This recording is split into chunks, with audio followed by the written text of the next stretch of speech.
Bugün sizlerle nefis bir ana yemek tarifi olan tavuklu sultan kebabı paylaşıyoruz. Kesinlikle beğenebileceğiniz bir yemek tarifi. Tarifin detaylarına geçmeden kanalımıza abone olup bildirimleri de açarak yeni tariflerin hiçbirini kaçırmadan bizi takip edebilirsiniz.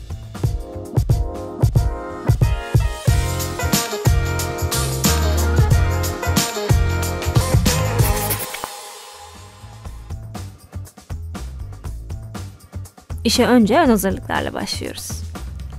1 adet soğanın kabuklarını soyup temizliyoruz.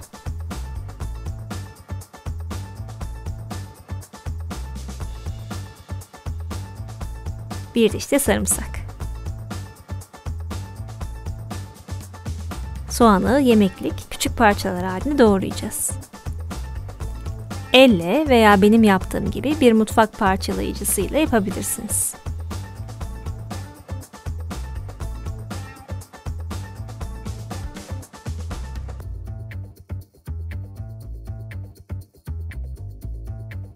Bir büyük kapyanın da yarısını kullanacağız.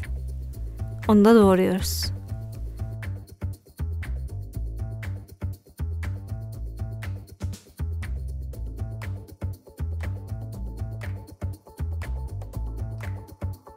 Aynı şekilde 1 adet de yeşil biber. Siz acı severseniz acı sivri biber de kullanabilirsiniz.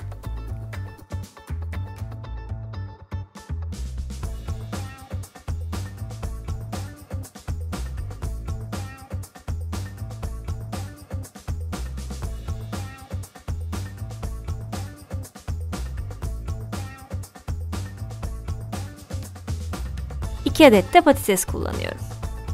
Kabuklarını soyuyoruz ve küçük küpler halinde doğruyoruz.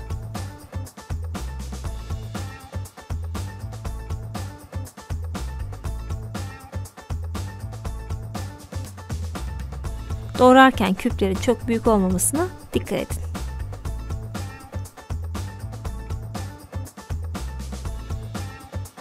Patatesler beklerken kararabiliyor.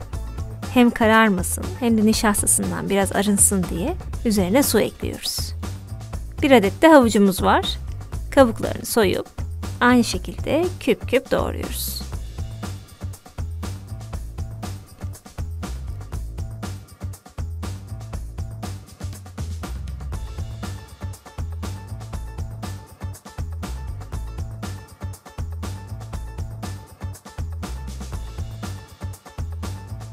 Son olarak da tavukları hazır edelim.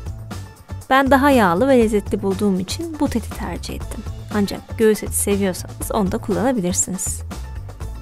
Tavuk etini doğrarken etin yağlı ve sinirli kısımlarını da temizliyoruz.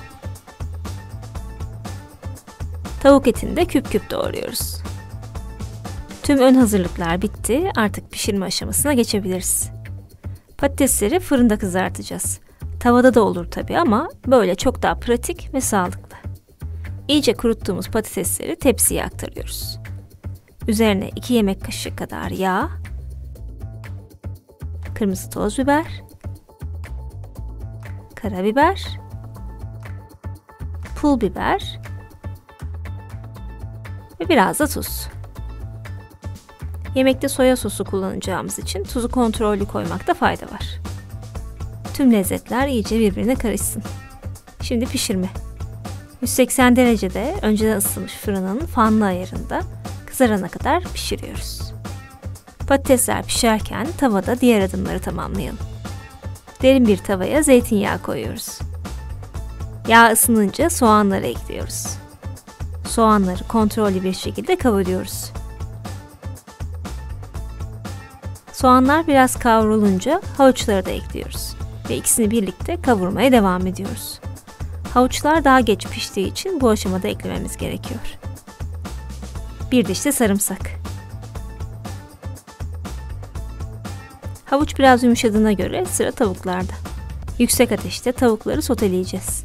Tavuk eti suyunu vermeden kavrulmalı. Bu yüzden kontrollü bir şekilde yüksek ateşte pişiriyoruz. Tavuk etinin suyunu tamamen çektiği noktada tereyağını ekliyoruz.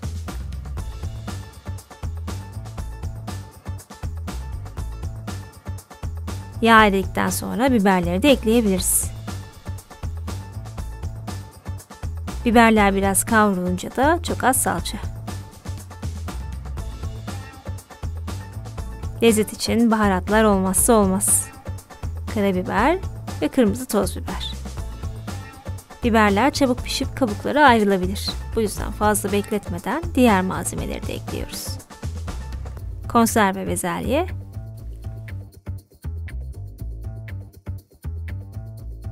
ve kızarttığımız patatesler. Bu sebzeler pişmiş olduğu için kaşıkla karıştırmak ezilmelerine neden olabilir. Tavayı sallayarak karıştırmaya çalışıyoruz. Son olarak soya sosu, kavrulmuş susam ve pekmez ekleyip karıştırıyor, ocaktan indiriyoruz. Soya tuzlu olduğu için tuz eklemedik ama tadına bakarak gerekirse ekleme yapılabilir. Gerçekten nefis kokuyor. Bunu aslında bu şekilde tüketebilirsiniz. Yanına biraz pilav veya makarna ile harika olur. Bu yemekte rendelenmiş kaşar da kullanacağız. Onu da hazır edelim.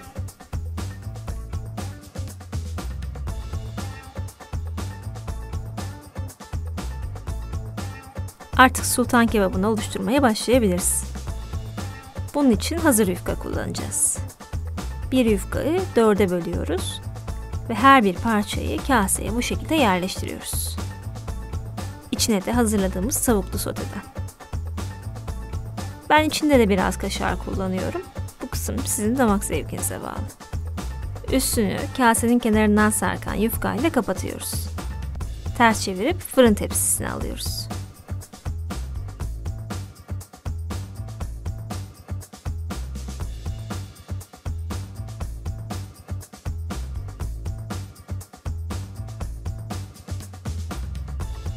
Bu ölçüden yaklaşık 6-7 adet kebap çıkıyor. Ben bugün sadece 2 tanesini pişireceğim. Kalanlarını dolapta yarına kadar muhafaza edip yiyeceğim zaman fırınlayacağım. Hatta isterseniz bu şekilde buzlukta bile saklayabilirsiniz. Bir de domatesli sos hazırlayacağız. Tencereye biraz yağ alıyoruz. Ve yağ ısınınca içine bir diş sarımsak rendeleyip kavuruyoruz. Sarımsağın kokusunu duyduğumuz an yanmasına izin vermeden domates püresini ekliyoruz. Ben konserve kullandım. Siz isterseniz taze domatesle rendeleyebilirsiniz. Veya domates yerine salça da kullanabilirsiniz. Bu sosu da lezzetlendirelim. Bir fiske şeker, çok az karabiber ve kırmızı toz biber. Son olarak da tuz. Bu sosun çok sulu olmaması gerekiyor. Ben konserve kullandığım için çok pişirmeye gerek duymadım. İstediğim sos kıvamını çok kısa sürede yakalayabiliyorum. Ama taze domates rendesi kullanacaksanız domates daha çok su vereceği için uzun süre kaynatmanız gerekecektir. Veya salça kullanacaksanız çok az su ekleyip kaynamasını beklemeniz yeterli olur. Şimdi üzeri için bir de beşamel sos hazırlayalım. Tereyağını tencereye alıyoruz. Yağ eriyince unu ekliyor ve kavuruyoruz. Un kavrulup bu şekilde pürüzsüzleşince sütü ekleyip hızlıca karıştırıyoruz. Lezzet için karabiber ve tuz. Kaynayana kadar sürekli karıştırıyoruz. Kaynayıp koyulaşınca sosumuz hazır demektir.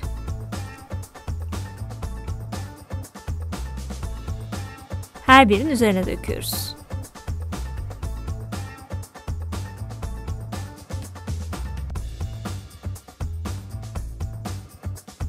Şimdi fırınlama. 180 derecede önce ısıtılmış fırında 5 dakika kadar pişireceğiz. 5-6 dakika sonra fırından çıkartıp hazırladığımız domates sosundan döküyoruz. Sonra da kaşar peyniri.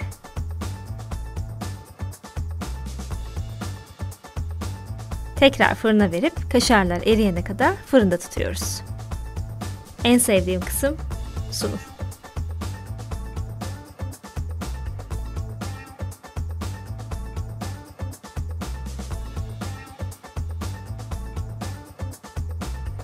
Benden size küçük bir tavsiye. Bu yemeğin yanına haydari gerçekten çok yakışıyor.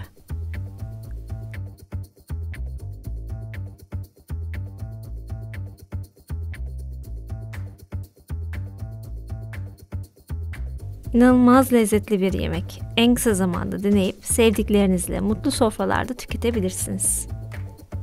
Bu güzel tariflerin hiçbirini kaçırmamak için kanalımıza abone olup bildirimleri de açmayı unutmayın lütfen. Bir sonraki videoda görüşmek üzere. Afiyet olsun.